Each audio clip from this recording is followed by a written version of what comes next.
Hey everyone, Keoni on the show floor at Hunters Against Hate, the event, and I am here with Mr. Campbell Harmon, who, if you could not tell, portrays Edgar Allan Poe. Campbell, tell us about this. How did you get into doing this? I mean, we know who the character is. What's your take on it? So in 2009, I was working in a haunted attraction. I actually started out as a haunter. Which attraction? The Wallingford Trail of Terror in Wallingford, Connecticut. It is a nonprofit haunted attraction.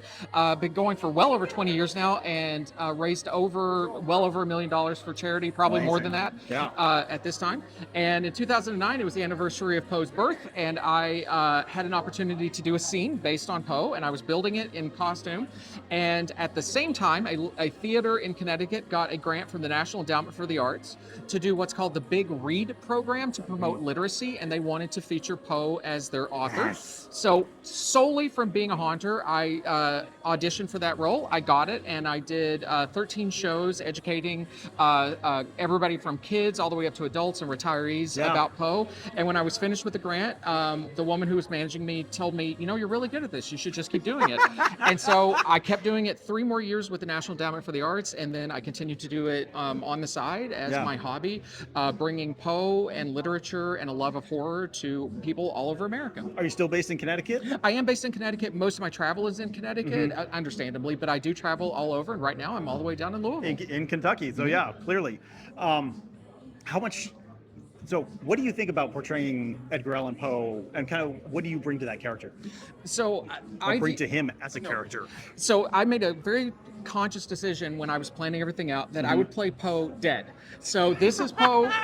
So Poe is dead. He knows that he's dead, and he can look back on his legacy. Because if you're going to talk about Poe, you have to talk about his legacy and the enormous amount of misinformation that has been spread about him, basically from the day he died all the way up until today. And so I try to respect his actual life and his actual work, but also talk about the legacy and talk about the character of Poe that has grown up in legend that many people love for very good reasons, but also bring out the truth and the history behind that. So I describe what I do as a very dressed up history lesson that you didn't know you wanted. And so people come to hear the stories and hear the poetry, of course, but they get this history lesson along with it. And I tie it into politics of today. I tie it into issues around civil rights and healthcare and women and all these things that were happening in America in Poe's time and are still happening all the way to today.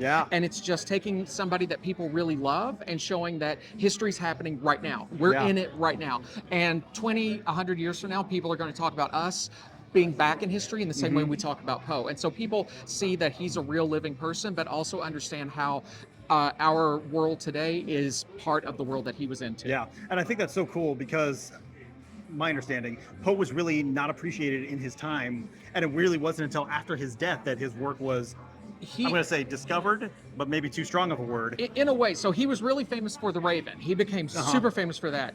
But the kind My of favorite. For good reason. For good reason.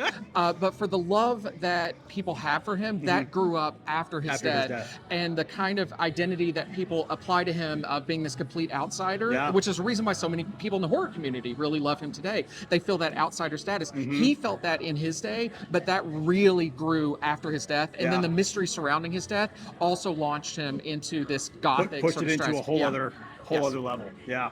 What's your favorite work by Poe? So my personal favorite is Cask of Amontillado, because Cask of Amontillado is layered, it is incredibly complex and very funny, and everyone misses the comedy. And the few times I get to perform it, because it's a long work, I don't get to perform it that often. When I perform it, I really bring out the comedy and the jokes, because Poe didn't see himself as a horror writer. He was a popular writer, and so if you limited yourself to just doing one type of story, that was limiting to be a writer. So he wrote, his stories were horror and comedy and all these, and symbolism and all these things mixed together. And so for me, I love Cask of Amontillado. And I'll tell you one thing that everyone misses in Cask of Amontillado. A cask in his day, everyone would have understood what that was. Today they think it's a barrel, right? Okay, so they think it's a barrel about this tall of wine. A cask of wine is this tall. That's how tall a cask of wine is. Yeah. And if you know that story opens up and you start to Changes learn it a lot little more. bit. Yeah. I'm gonna have to go back and read it Oh, now. I can go into a lot of detail. We don't have to right now. don't have that Trust time. me. Yeah. But Cask of Amontillado is really funny. So is Telltale Heart, which I'll Yeah. be performing today. And going back and rereading it, not as these dour, sad stories, because they're not. They are entertaining popular fiction in his day, just like they are today. And if you approach it as an entertaining fiction, you start to notice how funny they are too. Sure. What's your favorite piece to perform? Telltale Heart's my favorite to perform because it is really dramatic.